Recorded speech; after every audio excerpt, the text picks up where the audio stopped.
At Arizona State University, we've made online education better, smarter, and more personalized so you can go further in your aspiring field. I decided to pursue medicine once I realized that ASU did have the online program for biological sciences. You're still required to learn the same curriculum. You're still being tested on the same content that anyone would be tested on in person. The comprehensiveness of the program prepared me so well for medical school. Explore over 350 plus programs at asuonline.asu.edu. Sus nombres están grabados en piedra. Sus historias talladas en el tejido mismo de la historia para vivir eternamente. Esta es la verdadera historia de los más grandes gobernantes de Egipto, desde su meteórico ascenso al poder absoluto hasta su caída definitiva. Esta es la historia del auge y la caída de los faraones.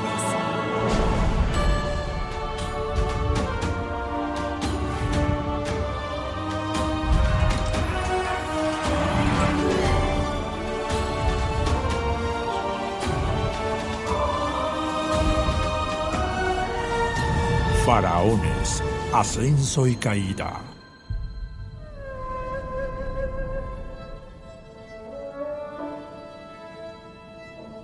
Estamos en el cuarto milenio antes de Cristo.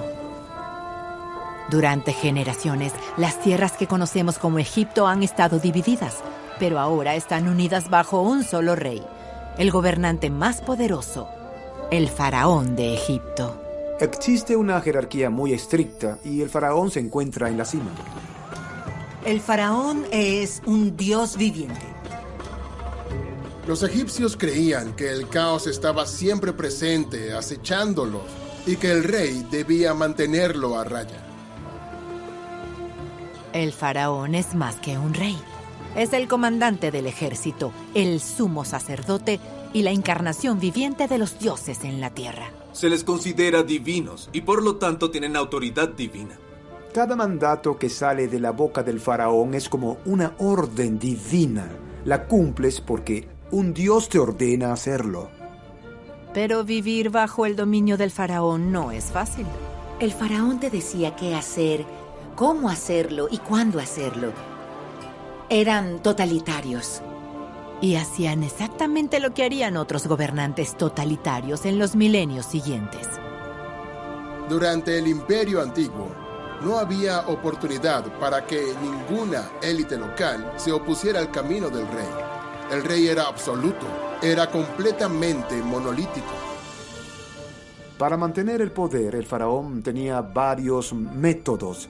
Existía la propaganda religiosa y política que tienen todos los gobiernos y había represión, a veces bastante brutal. La construcción de monumentos también era una forma de transmitir el mensaje de quién eres y por qué debes ser escuchado. Estaba el ejército que se utilizaba para garantizar que la gente se mantuviera a raya, controlaba todo, incluso la economía. ¿Pero cómo llegaron al poder los faraones de Egipto? ¿Cómo mantuvieron su poder? ¿Qué pasaba si alguien lo desafiaba? ¿Y por qué, 5000 años después, seguimos fascinados por sus historias?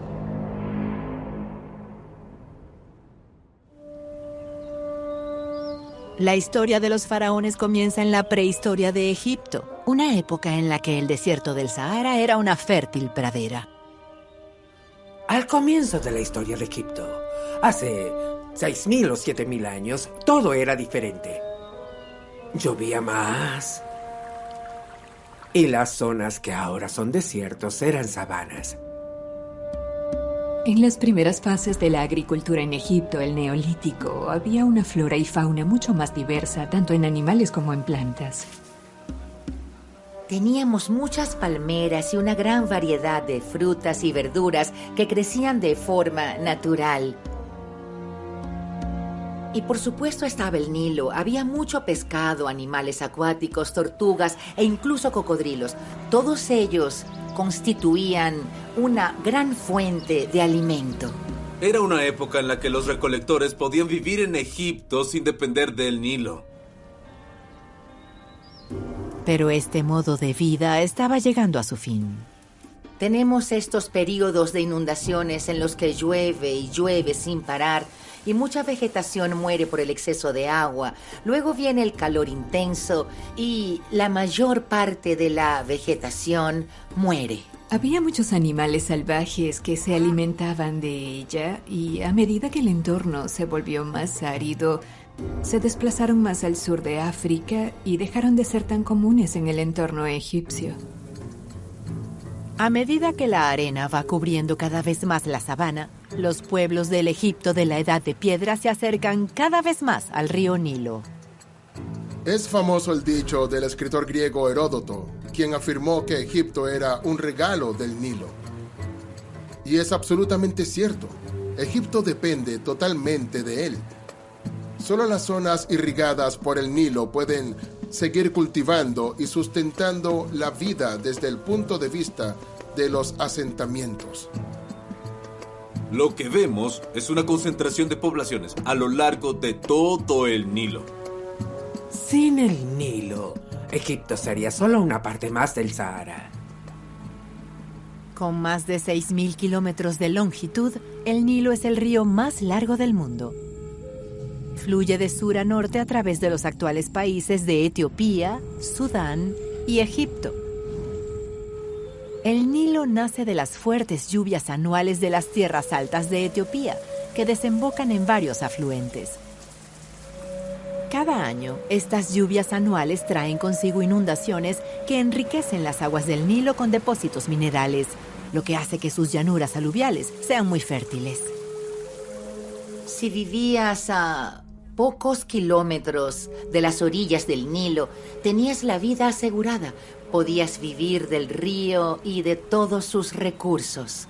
Esta capacidad de aprovechar el Nilo en el antiguo Egipto mediante sistemas de irrigación para crear campos de trigo y cebada les permitió aumentar considerablemente su población, crear un ejército y ampliar sus recursos. Les ayudó a convertirse en un gran imperio. El Nilo tiene dos partes. El valle, donde el río está rodeado por acantilados a ambos lados, y luego está el delta al norte, que siempre es verde. Por lo tanto, ahí es donde se cría el ganado. Río abajo es siempre la dirección en la que fluye. Y en el caso del Nilo, cuando miramos un mapa de África, nos parece que es la parte superior, la parte alta. Pero en realidad es la parte baja, porque el río desemboca en el Mediterráneo y la alta es donde nace el río. Así es como separamos el Alto y el Bajo Egipto, y en ese entonces también fue así, es decir, en el Alto Egipto es donde comenzaba la fuente de agua, y luego el Bajo Egipto era donde salía al Mediterráneo. Pero además, el río divide el país en dos, este y oeste de Egipto. En general, la mayoría de las ciudades se encuentran en el este, mientras que los cementerios en la orilla oeste. Esto se debe a que consideran que ahí es donde la gente va cuando muere. Miras hacia el oeste, donde se pone el sol, y ahí es donde vas cuando mueres. Así que hay una dicotomía interesante. Luego está la dicotomía de la forma en que describen la tierra negra y la tierra roja.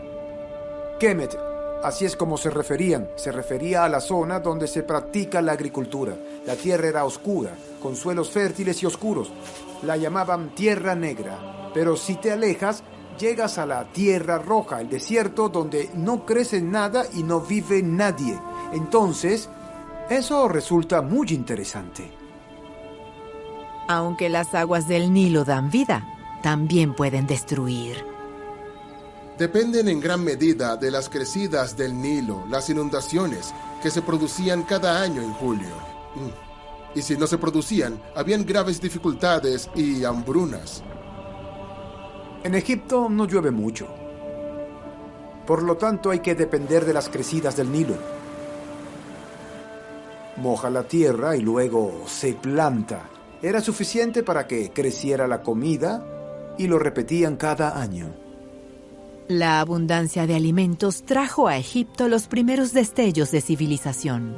Fueron capaces de crear una situación en la que podían producir excedentes, sobre todo de cereales, lo que proporcionaba más seguridad a la población, que sabía que tendría suficiente comida para todo el año. Permitía también a algunas personas dedicar su tiempo en perfeccionar ciertos oficios, y así vemos la especialización artesanal como un experto en la fabricación de herramientas de piedra o ser experto en alfarería. Cuanto más organizada está una sociedad, mayor es su capacidad para construir una sociedad de clases y ofrecer diversos trabajos entre todos los miembros.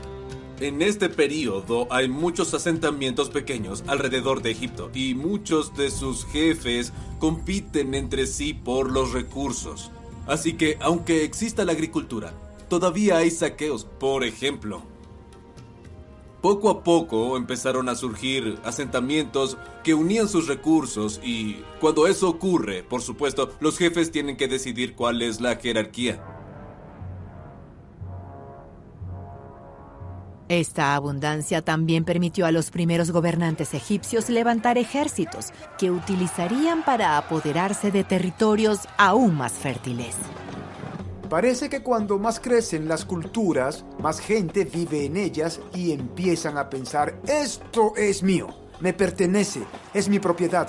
Y antes de que te des cuenta, hay ricos y hay pobres. Antes de la unificación, estas entidades existían de forma aislada. Se podría decir que estaban en constante guerra. Esta animosidad provenía de los diferentes recursos que existían en aquella época. El sur era mucho menos fértil que el norte, lo que significaba que había recursos en el norte que no existían en el sur y viceversa. Y obviamente la intención era conquistar o explotar en lugar de unificar. Estas dos entidades políticas están enzarzadas en una guerra cuyo premio es el control de todo el valle del Nilo. Y en el 4º milenio antes de nuestra era, un hombre unificará este valle para convertirse en el primer faraón de Egipto, Narmer. Gran parte de lo que se sabe proviene de la paleta de Narmer, una piedra ornamentada de 63 centímetros. Narmer es una figura monolítica. Se impone al comienzo de la historia egipcia con la paleta. Esta maravillosa tablilla cosmética de esquisto, utilizada por los sacerdotes para moler el maquillaje de los ojos de los dioses. Vemos a Narmer representado en ambos lados como el rey del Alto y el Bajo Egipto.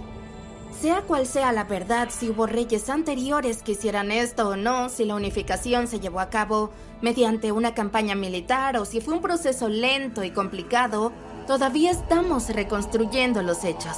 Hay mucho que se desconoce sobre este periodo de la historia. Por eso cualquier dato como este es muy, muy valioso.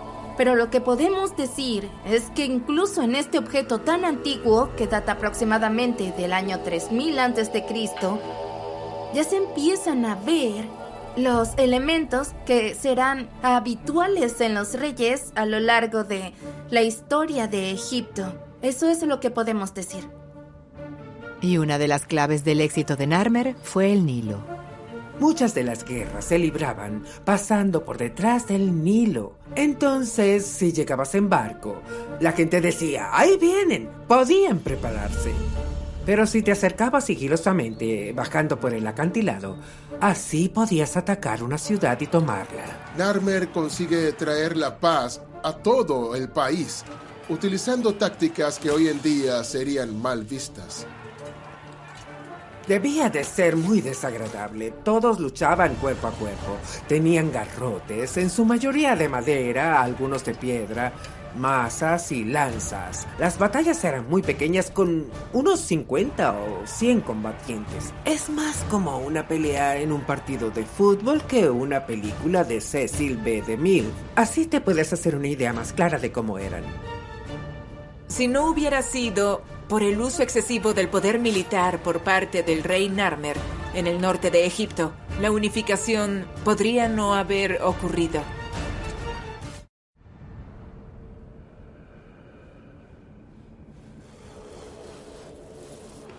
Narmer sería el primer faraón en forjar un sistema de gobierno fundamental para la identidad nacional de Egipto. Sin el rey al mando, Egipto no existiría. Egipto estaba ahí para apoyar al rey, y el rey estaba ahí para proteger a Egipto.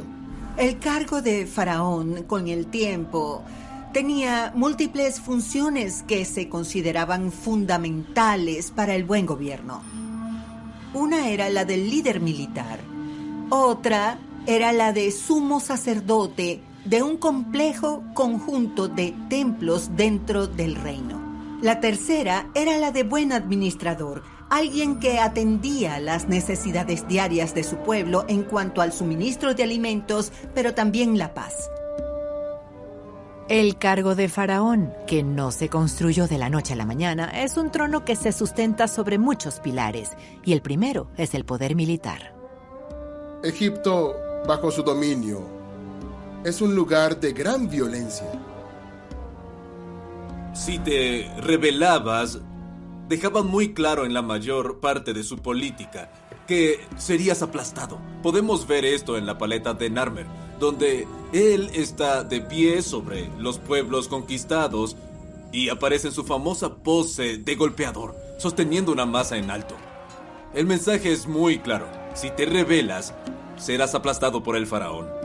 Había que temer su poder para no rebelarse, porque la rebelión era una fuente de peligro que siempre estuvo presente en esa época. Como el rey está a cargo del sacerdocio y este último guía al pueblo en nombre del primero, el rey le dice al sacerdocio: esto es lo que hice, esto es lo que puedo hacer. Estas son las formas en que estoy conteniendo las fuerzas del caos. Por eso, el cargo del rey, el cargo de faraón, es de vital importancia para su existencia. Y al hacer esto, el rey se sitúa en el centro de la vida y la cultura egipcias. Aunque el ejército es el primer pilar del faraón, Narmer no gobierna solo con la fuerza bruta. La paleta de Narmer era una pieza de propaganda, colocada en un templo o en un lugar sagrado, para que los sacerdotes se beneficiaran de ella. Pero tenía una historia, es un documento histórico. Se podría decir que es solo arte, pero no lo es. Tiene un mensaje y se puede leer como si fuera una novela gráfica. Hay paneles y si se siguen en orden, se obtiene una historia. Es uno de los primeros documentos que muestra el uso de jeroglíficos para transmitir un mensaje. No solo existía el idioma, sino también alguna forma primitiva de escritura. Podemos ver varios ejemplos de jeroglíficos utilizados para representar al rey y sus estatus. También es el primer lugar donde vemos el uso de una especie de símbolo sereg para denotar la posición del rey y su nombre, diferenciándolo de el resto de personas que aparecen en la paleta.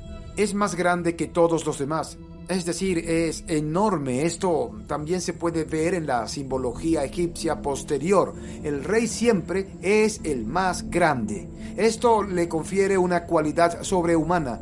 Aún no sabemos si en aquellos primeros tiempos ya se le veneraba como un dios, pero se pueden ver los indicios.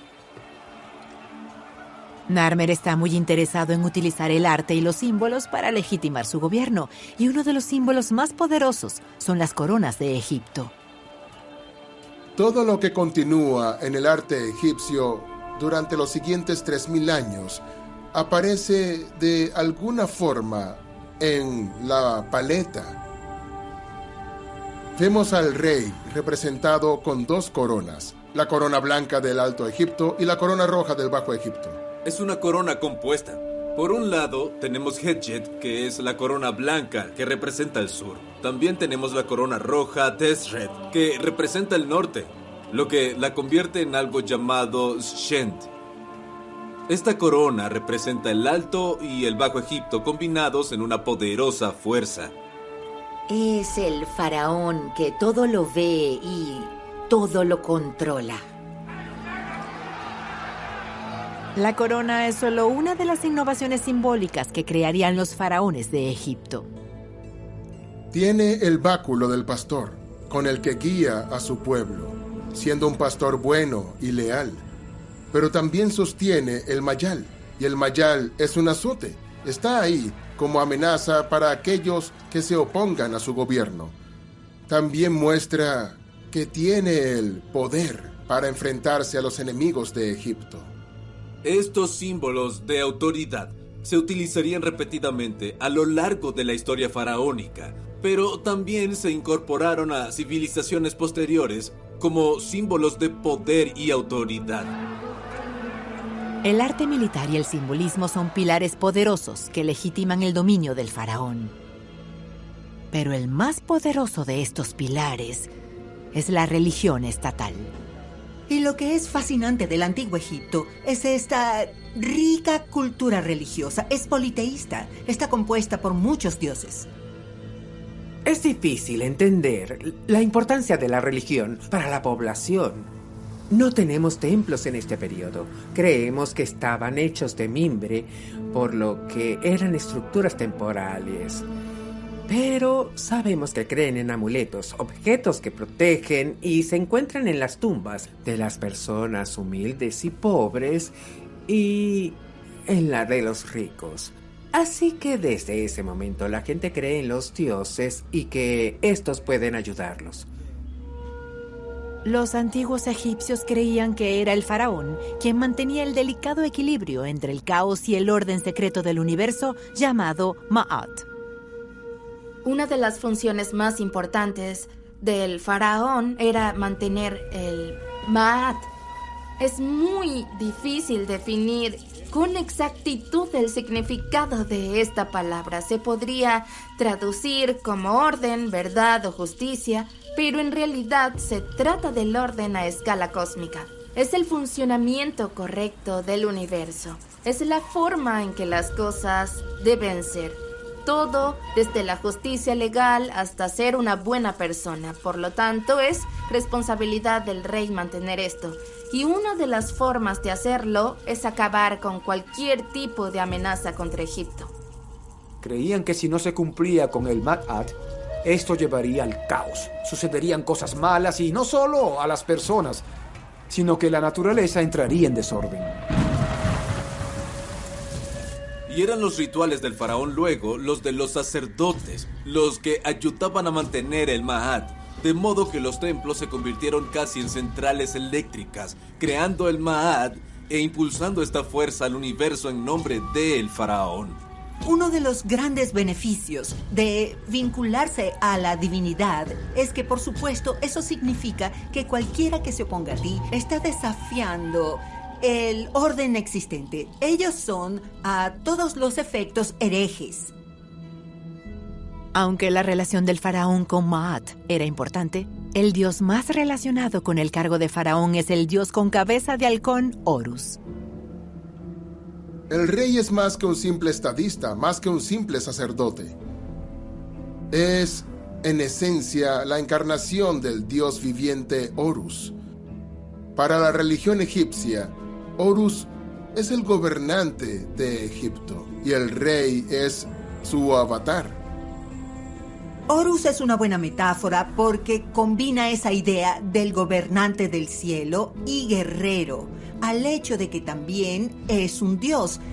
Así que Narmer está diciendo que cuenta con el apoyo divino para su gobierno.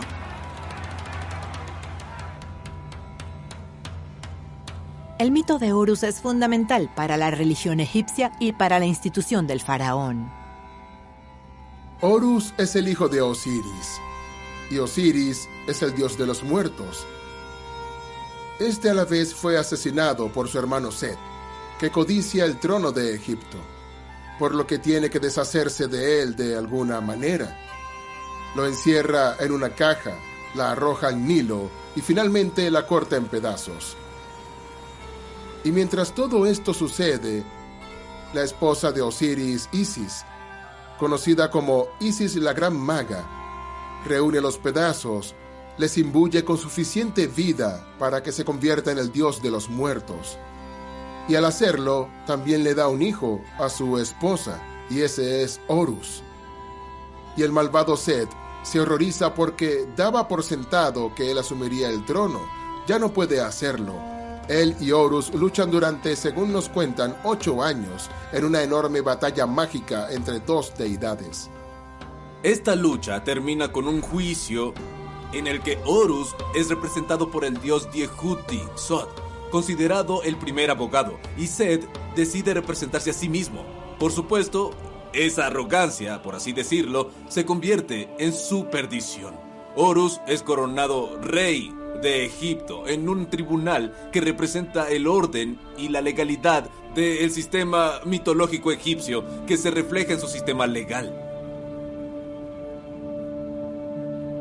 Es interesante preguntarse, ¿hasta qué punto es divino el rey egipcio? ¿Es Horus?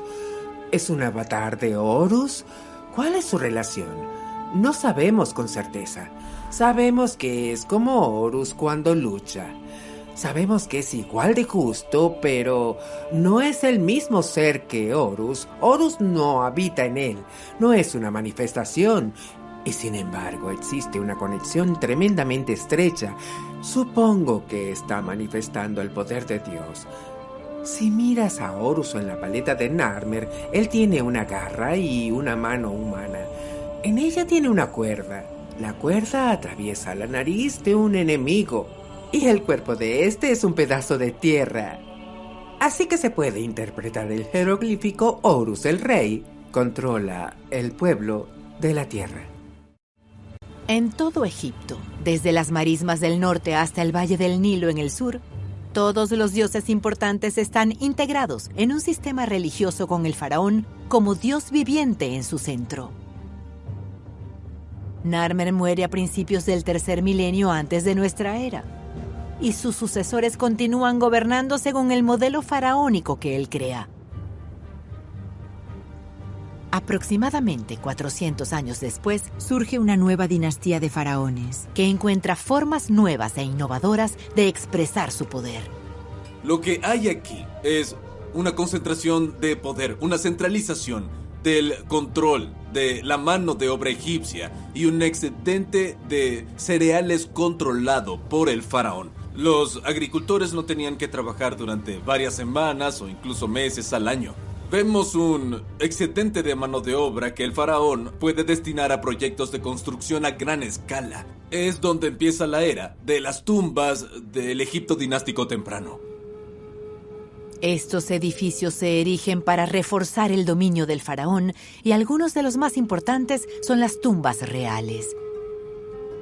Las primeras tumbas reales son simples mastabas, grandes edificios rectangulares hechos de barro, ladrillo o piedra. Desde el comienzo, los egipcios construyen para que dure.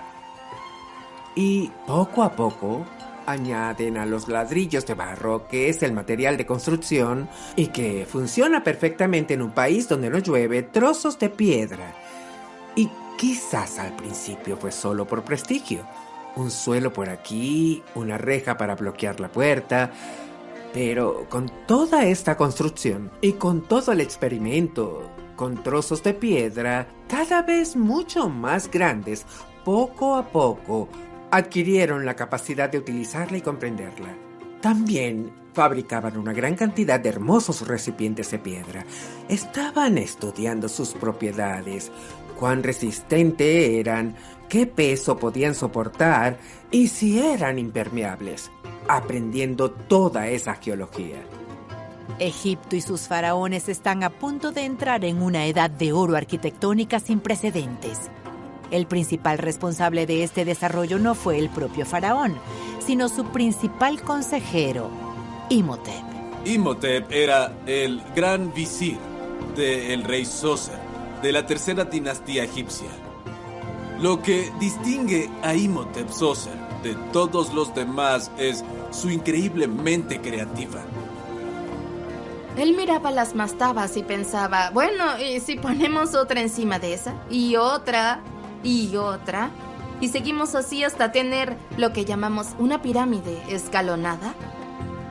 6 escalones de mastaba enormes. Ahora nadie podía llegar a la tumba del rey Zoser y podrá tener paz eterna sabiendo que estará a salvo en su sarcófago con todos sus tesoros, por el resto de los tiempos. Eso es gracias a las grandes ideas de Imhotep.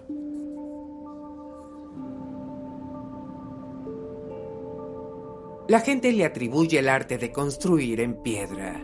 Y dicen que fue el primer hombre que realmente se atrevió, en lugar de usarla para cosas pequeñas, construyó un monumento entero. Si utilizas piedra, va a durar, va a resistir el viento y las tormentas.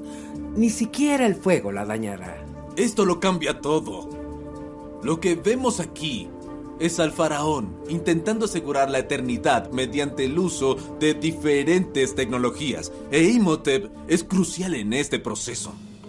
Para construir algo tan grande y complejo como la pirámide escalonada de Djoser, Imhotep consideró necesario reorganizar por completo el gobierno y la administración de Egipto. Esto sentó las bases para la creación del cargo de visir, el principal consejero político del faraón.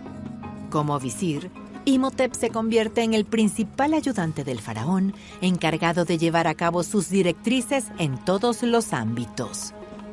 No se puede gestionar un territorio de ese tamaño sin ese tipo de organización. Y eso, a su vez, permite reunir los recursos laborales de todo el país para transportar mercancías y personas. A medida que una civilización crece, aumenta la especialización. Y esto es importante para los faraones. Necesitan personas que sean muy buenas en lo que hacen para poder emplearlas en los proyectos del rey. Podrías tener a los arquitectos, quienes se encargan del diseño, pero luego están todas las personas que participan en el proyecto, cada una con una tarea diferente. Desde los albañiles hasta los que tallan los relieves en los laterales. Piensa en la monumental tarea que supone organizar todo eso. Ahora bien, esto podría ser un poco como el dilema del huevo y la gallina. Esta administración solo se preocupa por las pirámides y por eso la tenemos. O, lo que es más probable, esa mejora en la burocracia conduce a la capacidad de crear cosas como estos enormes proyectos. Las pirámides tienen muchos propósitos. El primero es servir como recipiente para el renacimiento del faraón en la otra vida. Algunos la han llamado máquinas de resurrección. Es una frase bonita. Sin duda, una vez dentro de la pirámide, los textos son todas esas oraciones y rituales para que el rey llegue sano y salvo a su cámara funeraria y una vez enterrado puede salir y volver al mundo de forma segura. Así se protege al espíritu del rey. Recuerda que el rey casi era un dios mientras vivía y protegía y se aseguraba de que se cumpliera el Maat en Egipto, así que ahora nos aseguramos de que esté a salvo en la otra vida y que pueda seguir cuidándonos. Pero las pirámides fueron más que simples tumbas reales. Estos enormes proyectos transformaron la relación entre el faraón y su pueblo. Los 65 metros de la pirámide escalonada puede que no sea gran cosa hoy, pero hay que recordar el contexto en el que se construyó. Es enorme para el mundo antiguo. Es probable que sea más alto que cualquier cosa que la gente de esa época haya visto en sus vidas. Así que realmente es una declaración grandiosa. La gente se pasa toda la vida construyendo estos objetos y luego los ve constantemente en el horizonte. Son un elemento muy tangible del poder del rey. No hay escapatoria. Lo que establecen es una forma de que el rey sea venerado no solo durante su vida, sino también después de su muerte. Y vas y te paras ante esta gigantesca pirámide escalonada de 65 metros, increíblemente hecha de piedra. Piensa en el asombro que supone estar allí y luego piensas, nosotros hicimos esto, nadie más en el mundo lo hizo, es nuestro, lo construimos. Por supuesto, te habría hecho sentir orgullo cultural, pero también un gran aprecio por el rey que lo construyó, lo que te habría impulsado a adorarlo. Y eso te anima a hacerlo mejor la próxima vez. A medida que la monumental tercera dinastía del Imperio Antiguo llega a su fin, surge una nueva figura poderosa. Alrededor del año 2000 a.C., Seneferu sería coronado faraón, dando inicio a la cuarta dinastía. Para entonces, el faraón había logrado un control casi absoluto sobre Egipto, y el escenario estaba listo para uno de los mayores constructores que Egipto jamás haya visto. Otro punto interesante es la evolución del diseño de las pirámides, cómo pasaron de ser mastabas a la Gran Pirámide. Se puede observar una especie de crecimiento y de desarrollo. Senéferu, por supuesto, fue experimentando una y otra vez. Construyó 3 pirámides. 2 de ellas no salieron muy bien. Se nota que tienen errores. La pirámide torcida, por ejemplo, no salió como él quería. Todo este proceso de prueba y error fue imprescindible. Todos se debían rectificar para descubrir cómo se podía hacer mejor que la vez anterior y conseguir una pirámide perfecta. Senéferu adopta un título, Necher Nefer, el Dios bueno. A partir de ahí ese será su título como rey. Ahora bien, Necher significa divino. Nefer es una de esas palabras que no se puede traducir. Lo traducimos como hermoso. Puede ser perfecto, bueno y adecuado. Tiene todo ese abanico de significados. Así que cuando dice que es Necher Nefer, es el Dios bueno, el Dios hermoso, el Dios perfecto. Es el Dios que tenemos en el presente, es el Dios que nos conviene ahora. Comienza una nueva era. Ya no están en una etapa experimental, todo está listo, todo es perfecto.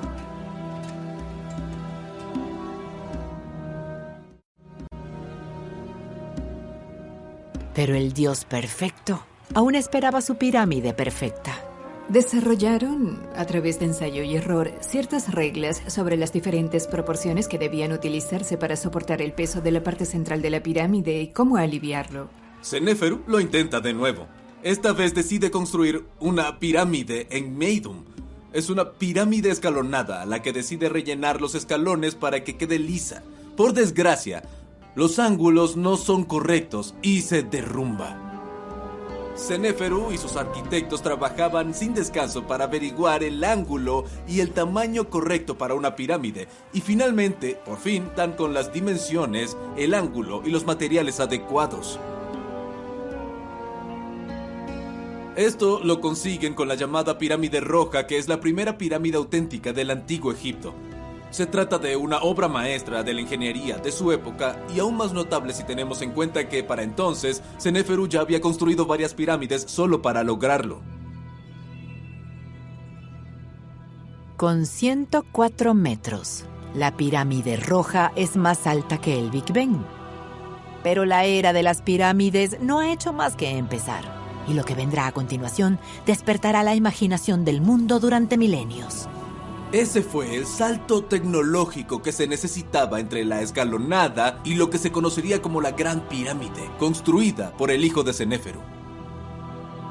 Y vemos el desarrollo de lo que describiríamos como la pirámide propiamente dicha, que culmina en la Gran Pirámide de Keops, en Giza, que es un vasto monumento a un solo hombre. Cuando llegas a la Gran Pirámide, quizás hay 3 generaciones de ingenieros y arquitectos que pensaron en ello durante todo ese tiempo. ¿Cómo podemos hacerlo mejor? Eso no funcionó. ¿Qué funcionaría mejor que eso? ¿Cuál es la mejor piedra para esto? ¿Cuál es la mejor manera de colocar la cámara funeraria? Así que tuvieron 100 años de práctica. Por eso la pirámide de Keops es casi perfecta. Los bloques utilizados para construir las pirámides de la meseta de Giza eran enormes en comparación con los de la tercera dinastía.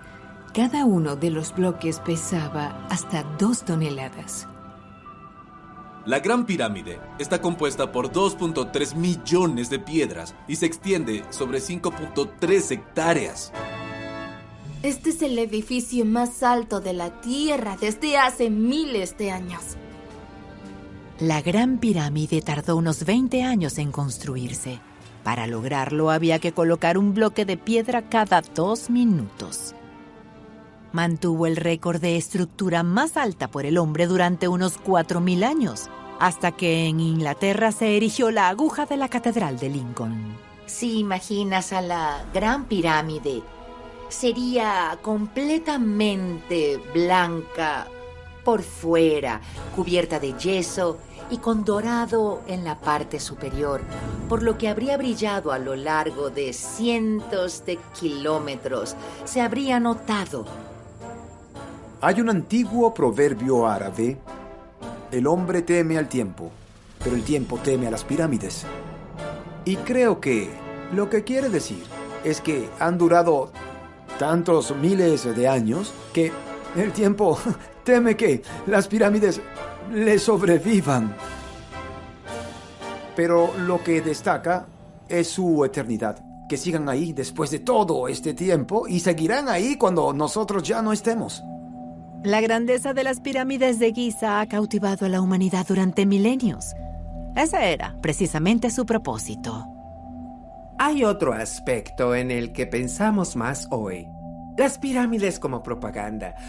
Porque si puedes construir una, eres obviamente la persona más fuerte y poderosa del mundo, y estás muy cerca de ser un dios. A menudo se habla de que los esclavos construyeron las pirámides, pero no es así. Tenemos registros de los trabajadores. De hecho, muchos de los grupos que construyeron las pirámides se ponían nombres como los borrachos de Keops, por ejemplo, y se enorgullecían. Parece que competían entre ellos por ver quién construía mejor. A menudo marcaban las piedras para que se pudiera ver qué grupo había colocado los cimientos de las pirámides. Los trabajadores vivían allí mientras trabajaban en la pirámide, y era como una ciudad real con todo lo que una ciudad tiene, porque tenían que mantenerlos, tenían que alimentarlos, debían tener un lugar en donde vivir. Todos vivían en el mismo terreno. Podemos hacernos una idea del tipo de personas que había allí por las estructuras y los objetos que dejaron, como por ejemplo los talleres de piedra y cosas por el estilo que se encontraron en este pueblo. Eso nos ayuda mucho a apreciar la gran organización y coordinación que supuso su construcción. Esta estructura jerárquica del equipo de trabajo refleja la sociedad egipcia en su conjunto. Podemos pensar en la pirámide como representativa del funcionamiento de la sociedad egipcia. En la cima está el faraón, el gobernante. Por debajo de él tenemos una clase sacerdotal. Luego, los escribas y los arquitectos. Por último, tenemos a los laicos, los agricultores, los del campo y los constructores. Y había pocas formas de ascender en esa jerarquía. Es posible que una persona de origen humilde considerara en unirse a uno de los grupos como una forma de ascender socialmente. Por ejemplo, si tenías una habilidad para tallar que pudiera ser reconocida mientras trabajaras en la pirámide, tal vez, solo tal vez, te podrían formar en ello. Así que sí existían roles especializados y puede que hubiera cierto margen para la meritocracia a medida que la sociedad se volvía más y más compleja.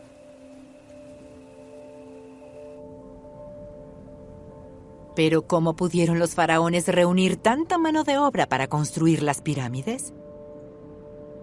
Las estimaciones modernas indican que podría haber 1,5 millones de personas en todo Egipto cuando se construyó la Gran Pirámide. Si tienes esa cantidad, es probable que algunas de ellas sean menores de 15, algunas mayores, pero no muchas. ¿Cuál es la mano de obra real que se necesita para transportar las rocas y asegurarse de que cada uno haga lo posible? Ellos aceptaron el concepto de que el faraón era una representación de Dios en la tierra, y esto se debe a que su panteón de dioses era muy importante para su vida cotidiana. Entonces, ¿por qué son más grandes estas pirámides? Porque los faraones podían disponer de una mano de obra enorme. Pero algunos tienen una visión más oscura. Era un trabajo extremadamente agotador y peligroso. De hecho, se encontraron muchos restos humanos de los trabajadores entre las propias piedras. Así que, al ir a trabajar en la pirámide, te arriesgabas a convertirte, por así decirlo, en el mortero entre las piedras. Pero, si todo salía bien, formabas parte de uno de los proyectos de construcción más grandiosos de la historia. Pero la época de las grandes pirámides está llegando a su fin.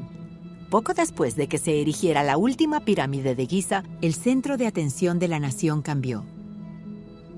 La construcción de las pirámides tuvo un gran impacto en la economía y en los recursos de Egipto. Durante el reinado del rey Userkaf, cuando Egipto se encontraba en una situación económica mucho menos estable, tener un complejo piramidal seguía siendo importante y crucial, pero construir uno del mismo tamaño que el de la meseta de Giza habría sido inviable. Userkaf construyó una pirámide bastante pequeña en la esquina del foso que rodea la pirámide escalonada de Zoser-e-Imhotep. Quiere estar en ese lugar sagrado. Su pirámide es un poco patética.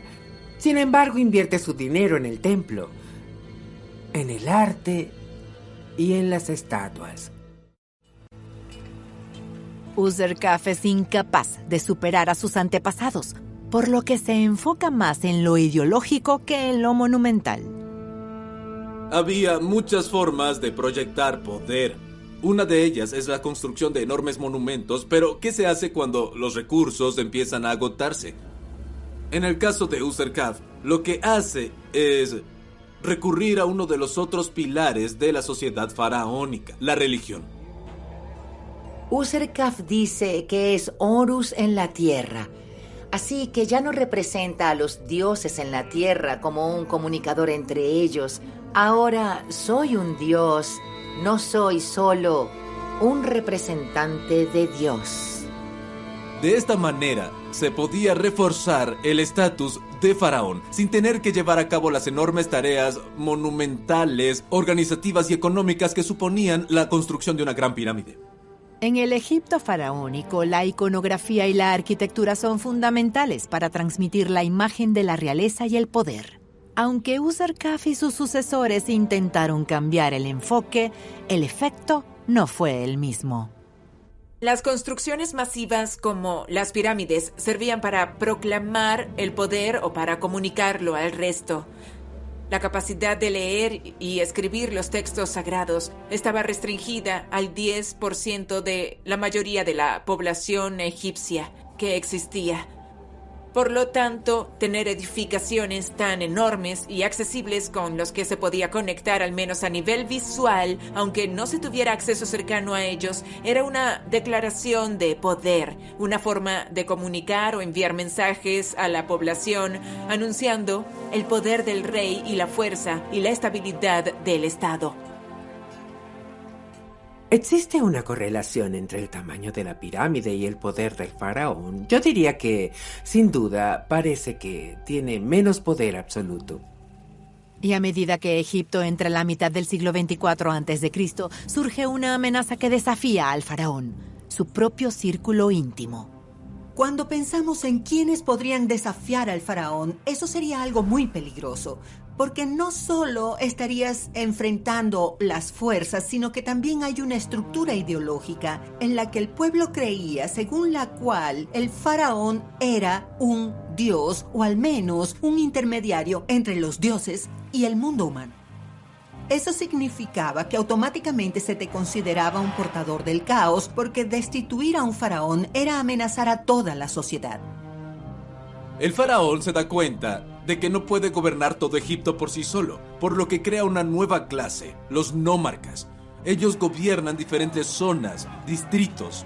El problema de la creación de esa clase es que, en última instancia, socava su poder. Los nómarcas empiezan a tomarse su gobierno demasiado en serio y pronto compiten por controlar estas zonas. Lo que vemos es la disolución del Egipto unificado, dividido en una serie de estados fragmentados gobernados por estos nómarcas, todos ellos en competencia por el poder y todos ellos capaces de socavar al faraón. En lugar de tener un estatus o un alto cargo como resultado de su relación, de su parentesco con el rey, las personas son elegidas en función de sus capacidades o habilidades, en sus méritos. Así, los más altos funcionarios tienen menos vínculos familiares con el rey y su familia, y algunas de sus tumbas son cada vez más grandes, elaboradas y bellamente decoradas. Esto sugiere que ellos tenían acceso a recursos que no existían en la Cuarta Dinastía, donde todo estaba controlado por el rey. A mediados del siglo XXIII a.C., Pepi II asciende al trono. Su reinado se caracterizó por dos aspectos significativos del declive del poder faraónico atribuidos a su incompetencia. Y es un reinado excepcionalmente largo, de 6 décadas. Se puede decir que fue uno de los reyes más desafortunados del Imperio Antiguo. El poder que heredó ya estaba debilitado. Pepi II ascendió al trono cuando era un niño y se dice que vivió hasta los 92 años. Al final de su reinado, ya no tiene fuerzas, ya no tiene la capacidad. Y empezamos a ver cómo los líderes locales, los nomarcas, que gobiernan cada pequeño nomo o distrito del antiguo Egipto, desarrollan sus propias bases de poder. Y luego, cuando Pepi II finalmente muere, vemos una carrera por consolidar este poder local, estos diversos individuos que quieren tener el poder del rey. Esto supone el fin del Imperio Antiguo. Sin faraón, Egipto se ve envuelto en la división y la guerra civil. Esta época se conoce como el primer período intermedio. El primer periodo intermedio fue la verdadera prueba para el Estado egipcio y para su capacidad de sobrevivir sin un faraón que ejerciera un fuerte control sobre ellos. Vemos cómo muchas de las grandes organizaciones estatales se desmoronan. El ejército no tiene un líder único, se fragmenta. La religión continúa, pero los sacerdotes desarrollan sus propias bases de poder. Vemos cómo todo cambia. La economía sigue igual que antes, con la gente trabajando en el campo, pero sin las grandes obras públicas adicionales, la gente empieza a pasar hambre. ¿Podrá sobrevivir Egipto? ¿O necesita que resurja el faraón? Con el fin del Imperio Antiguo, Egipto se encuentra sumido en un caos vertiginoso. El orden, Maat, que los faraones defendían contra el caos, ha desaparecido. Sin embargo, en la ciudad provincial sureña de Tebas, hay una influyente familia que está ganando poder. Sus miembros ven la oportunidad de reunificar Egipto bajo un faraón poderoso.